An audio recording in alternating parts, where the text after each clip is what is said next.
জানলে অবাক হবেন, নাসার বিজ্ঞানীদের তৈরি নতুন প্রযুক্তির এই টায়ার কখনো পাংচার হয় না, ড্যামেজও হয় না। এই টায়ার এমন এক উপাদান দিয়ে তৈরি যা দুমড়ে মুচড়ে গেলেও আবার আগের মতো আকার ফিরে পায়। এর আগে পৃথিবীর বাইরের গ্রহে পাঠানো রোভারগুলোতে নাসা অ্যালুমিনিয়ামের চাকা ব্যবহার করত, কিন্তু সেগুলোতে সমস্যাও ছিল। অন্য গ্রহে যেমন মঙ্গল গ্রহে এবড়ো খেবড়ো রাস্তায় রোভার চলার সময় চাকার অনেক ক্ষয়ক্ষতি হয়। অ্যালুমিনিয়ামের চাকা ভেঙে যেত, আবার খুব বেশি ওজনও নিতে পারত না, তাই দীর্ঘমেয়াদী টেকসই হতো না সেসব চাকা। ফলে সেগুলোর প্রতি আলাদা খেয়াল রাখতে হতো। এজন্য চাঁদ বা মঙ্গলের মতো গ্রহে পাঠানো রোভারের চাকায় বর্তমান প্রযুক্তির টায়ার খুব একটা কার্যকর নয়। রাবারের টায়ারের ক্ষেত্রে কোনোভাবে যদি টায়ার বা টিউব ফুটো হয়ে বাতাস বেরিয়ে যায় তাহলে পুরো অভিযানই ভেস্তে যাবে। বসে যাওয়া চাকা নিয়ে বালুময় পথে চলবে না রোভার, আর সেই কারণেই বাতাসহীন প্রযুক্তির টায়ার উদ্ভাবন করার পরিকল্পনা গ্রহণ করে নাসা।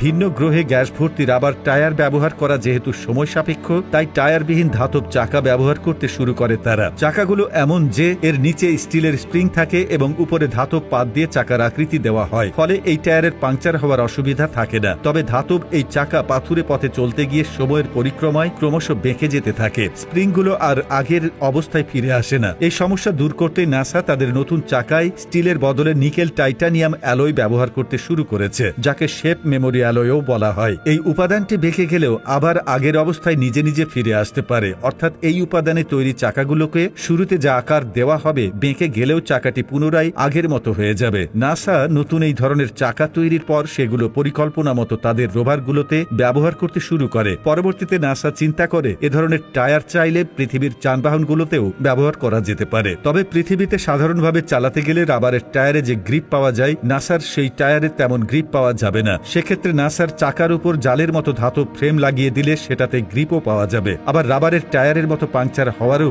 সমস্যা থাকে না। নাসার প্রকৌশলী স্যান্তো পাদুলা বলেছেন, ভূপৃষ্ঠে চলে এমন যে কোনো বাহনের টায়ার শিল্পে বৈপ্লবিক পরিবর্তন আনার জন্য শেপ মেমোরি অ্যালয় যথেষ্ট সম্ভাবনাময়। বন্ধুরা, আমাদের ভিডিওগুলো আপনি কোথা থেকে দেখছেন তা জানিয়ে দিন কমেন্ট বক্সে। পরবর্তী ভিডিওতে আপনাদের ধন্যবাদ জানাতে ভুলব না। নাসার এই ধারণাকে কাজে লাগিয়ে ক্যালিফোর্নিয়ার এক প্রতিষ্ঠান বাইসাইকেলে পরিবর্তন আনার পরিকল্পনা করেছে। স্মার্ট টায়ার কোম্পানি নামের প্রতিষ্ঠানটি তাদের প্রযুক্তির নাম দিয়েছে METL। 2020 সালে প্রতিষ্ঠিত কোম্পানিটির লক্ষ্য মহাকাশ অভিযানের জন্য তৈরি বাতাসহীন টায়ারগুলো বাণিজ্যিক উদ্দেশ্যে বাজারজাত করা। স্মার্ট টায়ার কোম্পানির ভাষায় তাদের টায়ার হালকা, নমনীয়, যা কখনো বেঁকে যাবে না, আবার দিব্যি নিখুঁতভাবে চলবে। ভবিষ্যতে এমন উপাদানেই বাইসাইকেলের টায়ার তৈরি হবে বলে মনে করে প্রতিষ্ঠানটি, এবং এর নকশাটি এমন যে অন্যান্য বাহনের জন্যও উপযুক্ত। এছাড়া সামরিক যানবাহন, অফ রোড গাড়ি সব ক্ষেত্রেই এমন টায়ারের ব্যবহার আগামী দিনে যুক্ত করতে পারে নতুন নিরাপত্তা ও দক্ষতা।